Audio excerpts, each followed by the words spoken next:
ఎంత దారుణం అంటే ఇప్పటి వరకు కల్తీ నెయ్యని మాత్రమే అనుకున్నారు, అది నెయ్యలేదు అందులో. ఇక ఈ వెంకటేశ్వర స్వామి మనం మీరేం చెప్తారో చెప్పండి.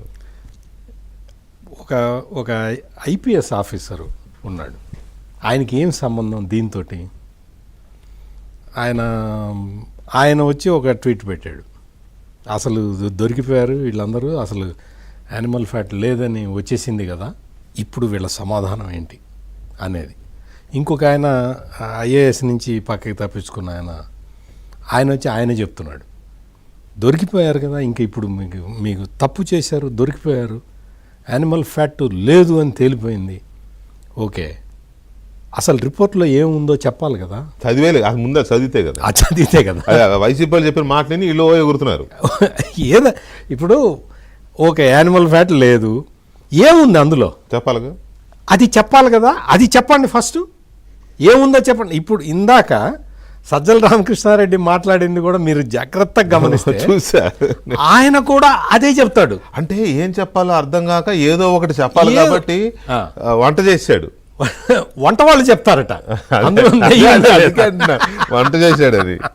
అంటే ఇటువంటి ఆ రిపోర్టులో ఏముంది అసలు వికే గారు ఎంత కుట్ర అంటే, వీళ్ళకి ఆ నెయ్యి సప్లై మీద అధికారంలో రాకముందు నుంచి వీళ్ళకి కాన్సన్ట్రేషన్ ఉన్నట్టుగా కనిపిస్తున్నది. ఎందుకు అంటే వీళ్ళందరినీ చేర్చుకొని అందులో ఎవరు ఒక శాస్త్రవేత్తల్ని వాళ్ళు చేర్చుకొని శాస్త్రవేత్తలు పెట్టుకుంది, వాళ్ళని డైరీ ఎక్స్పర్ట్లుగా పెట్టుకొని వాళ్ళనే ఇన్స్పెక్షన్లకు పంపిస్తూ వాళ్ళతోటి, అంటే వాళ్ళు అక్కడ పని చేసి వచ్చారు కాబట్టి కింద శాస్త్రవేత్తలు వీళ్ళు ఏం చెబితే అది వినేలాగా చేసుకొని రిపోర్ట్లని కూడా వాళ్ళకి అనుకూలంగా వచ్చేలాగా చేసుకొని, అంటే ఏ టెస్ట్ చేస్తే ఏ రిజల్ట్ వస్తుందనేది వాళ్ళకి ఆటోమేటిక్గా తెలుస్తుంది కదా. వాళ్ళు ఉన్నదే అందులో డైరీ ఎక్స్పర్ట్స్ కదా. అందుకని వాళ్ళని పెట్టుకొని అటువంటి మనుషుల్ని ముందరే దగ్గర పెట్టుకొని వాళ్ళని ఐడెంటిఫై చేసి ఈ కుంభకోణం ముందరే చెయ్యాలన్న ఆలోచన లేకపోతే ఇంత పకడ్బందీగా ఇది మామూలుగా వికే గారు మామూలుగా యథాలాపంగా జరిగిన అప్పటికప్పుడు ఏదో అనుకోని జరిగిన క్రైమ్ కాదు, ఇది ఆర్గనైజ్డ్ క్రైము.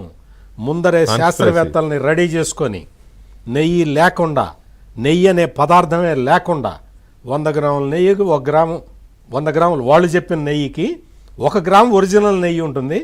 మిగిలినవన్నీ ఒకటి ఇంకా ఎంత దారుణం అంటే సల్ఫ్యూరిక్ యాసిడ్తో ప్యూరిఫై చేసిన కెమికల్ ఒకటి ఇందులో ఉంది. సల్ఫ్యూరిక్ యాసిడ్ సల్ఫ్యూరిక్ యాసిడ్ ఇట్ట నాలిక మీద వేసుకుంటే చిల్లి పడుతుంది. అటువంటి ప్రమాదకరమైన రసాయనాలు వాడి వాళ్ళు ప్యూరిఫై. ఎసిటిక్ యాసిడ్ ఈస్టర్ అది దేనికి వాడతారో తెలుసా అండి? నెయిల్ పాలిష్ రిమూవల్కి, కార్ల పెయింటింగ్లకి, పాలిస్టర్ షర్ట్లు తయారు చేయడానికి వాడే అటువంటి దాన్ని తీసుకొచ్చి వీళ్ళు నెయ్యిలో కలిపి అదే నెయ్యి అని చెప్పి ఈ రోజున అందులో ఏముందో చెప్పకుండా యానిమల్ ఫ్యాట్ లేదు ఇప్పుడు చంద్రబాబు వచ్చి క్షమాపణ చెప్పాలి, పవన్ కళ్యాణ్ వచ్చి క్షమాపణ చెప్పాలంటారు. నువ్వు వాళ్ళు క్షమాపణ చెప్తారు, ఓకే, అందులో ఏముందో నువ్వు చెప్పు ఫస్ట్.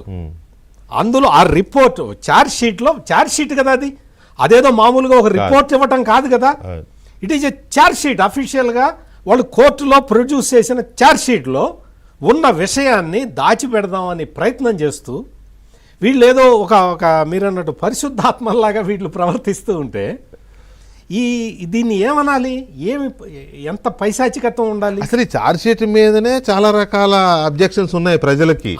ఈ ఛార్జ్ షీట్ లో అసలు లేరు.